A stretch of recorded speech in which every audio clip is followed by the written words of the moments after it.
लगभग इसी समय सीरिया से पाकिस्तान तक व लीबिया तक इसी तरह के हमले हो रहे थे। जांच में पाया गया कि इन सभी हमलों में हिंसक जिहादियों का हाथ है।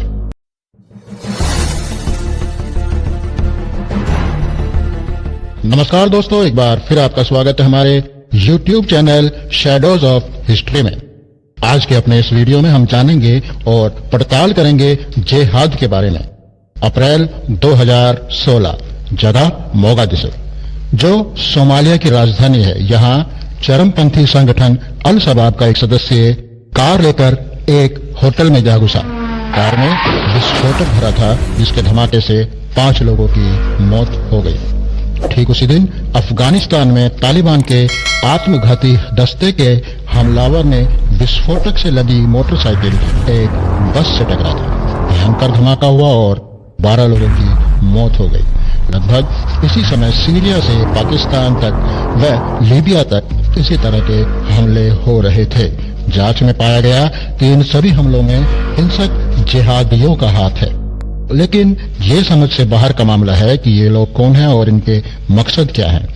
दुनिया के तमाम विश्लेषक व अपराध विशेषज्ञ अब तक इस प्रश्न का कोई भी सटीक जवाब नहीं ढूंढ पाए हैं। कुछ विशेषज्ञों का मानना है कि ये लोग भयंकर मनोरोगी, नाकाम लेकिन पूरी तरह से समर्पित लोग हैं जो धर्मांधता में ऐसे कदम उठाते हैं। कुछ ऐसे भी लोग हैं जो पैसे की मजबूरी से ये भयंकर कदम उठाते हैं। ब्रिटेन के अपराध विशेषज्ञ एंड्रयू सिल्क बताते हैं कि आतंकवादियों का विश्लेषण करना बेहद कठिन कार्य है, किंतु उन्हें सिर्फ मनोरोगी कहकर नकारना ठीक नहीं है। 9/11 यानी 11 सितंबर को अमेरिका में एक भयंकर हमला हुआ, जिसमें जिहादियों ने जहाज को हाईजैक करके हमने वर्ल्ड ट्रेड सेंटर से टकरा दिया। इस हमले के बाद अमेरिका ने बहुत मोटी रकम खर्च करके विशेषज्ञों को आतंकवाद को समझने के काम पर लगाया, लेकिन रिजल्ट ना के बराबर रहा। प्रमाणिक जानकारी के अभाव में नई परिकल्पना सामने आई कि वो सब धार्मिक विचारधारा से प्रेरित हैं, और ये बताया गया कि जो लोग इस्लाम को लेकर ज्यादा आस्थावान हैं, उनमें किसी चरमपंथी घटना को अंजाम देने की संभावना ज्यादा है। लेकिन ये भी सिर्फ परिकल्पना थी, न कि कोई ठोस नतीजा।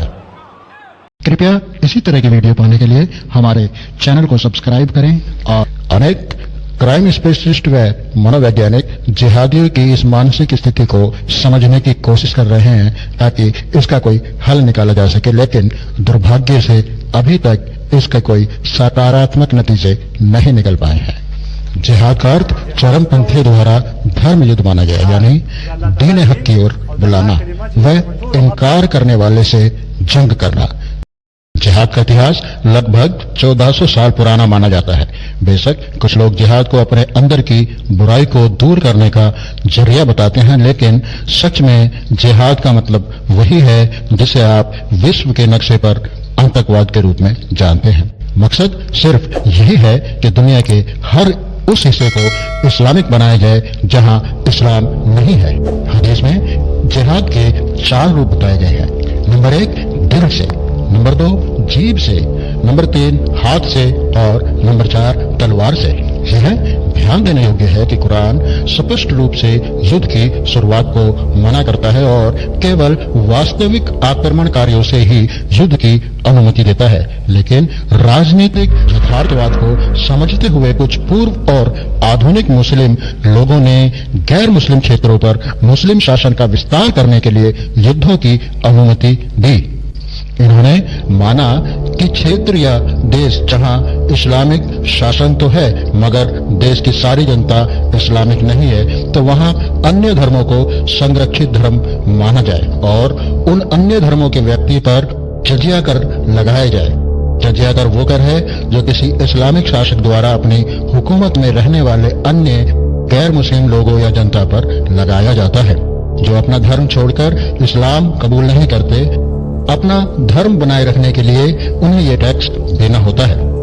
यही टैक्स भारत में भी मोहम्मद बिन कासिम द्वारा लगाया गया। इसे तत्कालीन भारत के सभी हिंदू व बौद्ध, ईसाई इत्यादि सभी अन्य धर्मों के लोगों से वसूला जाता था। लेकिन ये टैक्स यानी जजिया कर ब्राह्मणों पर लागू नहीं था। भारत में मोहम्मद बिन कासिम 11 ईस्वी मोहम्मद गजनवी 997 से 998 ईस्वी, मोहम्मद गोरी 1175 ईस्वी के आक्रमणों को भी जिहाद का ही एक रूप और हिस्सा माना जा सकता है। 1858 में ब्रिटिश राज की स्थापना के बाद भारत से ये सब समाप्त हो गया और भारत अब हिंदुस्तान से इंडिया हो गया, जो सीधे ब्रिटेन के नियंत्रण में था। इसके बाद 2012 में अचानक भारत में जिहाद एक दूसरे रूप में सामने आया, जो पूरी तरह राजनीतिक व सांप्रदायिक ध्रुवीकरण के लिए था। इस जिहाद का नाम रखा गया लव जिहाद। कुछ राजनीतिक पार्टियों ने लव जिहाद का लगातार मीडिया में प्रचार करवाया और हिंदू मुस्लिम के बीच नफरत पैदा की गई। फलस्वरूप मुजफ्फरनगर दंगों में 62 लोगों की मृत्यु हो गई। इलेक्ट्रॉनिक्स व सोशल मीडिया के द्वारा ऐसा प्रचार किया गया कि मोबाइल रिपेयरिंग की दुकानें लव जिहाद का अड्डा है। इन दुकानों के मालिक मुस्लिम हैं जो हिंदू नाम रखकर दुकान चला रहे हैं। इस अभियान का असर ऐसा था कि 2012 के अंत में पश्चिमी उत्तर प्रदेश की एक खाप पंचायत में महिलाओं के मोबाइल फोन रखने पर पूरी तरह से पाबंदी लगा दी और इसके बाद हरियाणा के आपस में मिले हुए जाट बहुल्य इलाकों की कई खाप पंचायत ने इसका समर्थन किया। इस प्रचार अभियान के अंतर्गत आपको उन मुस्लिम हीरो के नाम बताए जाते हैं जिन्होंने हिंदू लड़कियों से शादी की, लेकिन उन हिंदू हीरोज के नाम आपको बिल्कुल नहीं बताए जाते जिन्होंने मुस्लिम लड़कियों से शादी की। यहाँ देखिए, सुनील दत्त की पत्नी मुस्लिम है। मशहूर गायक किशोर कुमार की पत्नी मधुबाला मुस्लिम है, जिनका असली नाम मुमताज बेगम था। सुनील शेट्टी ने भी एक मुस्लिम लड़की माना कादरी से शादी की। मनोज वाजपेयी की पत्नी शबाना रजा है। ऋतिक रोशन ने संजय खान की बेटी व एक्टर जायद खान की बहन सुजैन खान से शादी की। हालांकि आपसी टकराव से यह शादी 2014 में टूट गई। दिया मिर्जा ने साहिल संघा से शादी की। सैफ अली खान की बहन सोहा ने भी एक हिंदू लड़के कुमाल खेमू से शादी की। खैर, बाकी राजनीतिक पार्टियों ने जो शाहरुख, आमिर, सैफ इत्यादि की बातें आप तक पहुंचाई हैं वो तो है ही। खैर, अपने आसपास देखिए, क्या वाकई लव जिहाद आपको दिखाई दिया? कितने केस हैं आपके गली मोहल्ले और आपके जान पहचान जहां तक है वहां तक? फिर जरा जानकारी हासिल कीजिए कि इन्हीं राजनीतिक पार्टियों के कितने हिंदू नेताओं ने हिंदू मुस्लिम मान्यताओं से हटकर शादी की है। खुद को राजनीतिक षड्यंत्र का शिकार होने से बचाइए। अनेक स्वतंत्र सर्वे कंपनियों का मानना है कि भारत में 98% हिंदू मुस्लिम परिवार किसी भी अन्य धर्म में शादी करना पसंद नहीं करते। जो कुछ लोग ऐसा करते हैं, समाज उनका बहिष्कार करता है। हाँ, कुछ अपवाद हो सकते हैं। हालांकि अमीर व उच्च शिक्षित वर्ग इन सब बातों को पुराने जमाने की रूढ़िवादी बातें मानते हैं। आज बस इतना ही। आपने यदि अब तक हमारे चैनल को सब्सक्राइब नहीं किया तो सब्सक्राइब के लाल निशान को दबा दीजिए। इसमें आपका कोई पैसा खर्च नहीं होगा, लेकिन हमें प्रोत्साहन जरूर मिलेगा। लाइक और शेयर कीजिए और कमेंट सेक्शन में अपने अमूल्य सुझाव अवश्य दीजिए। धन्यवाद। जल्द ही फिर मिलेंगे आपसे एक नए वीडियो में।